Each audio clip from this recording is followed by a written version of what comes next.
We have a forecasted 10-inch snow in Iowa City. This was the video I recorded before the snowstorm.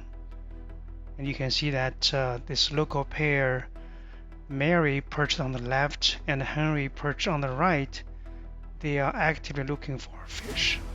And Mary will come down and then did a beautiful fishing for us. So enjoy the show before the storm.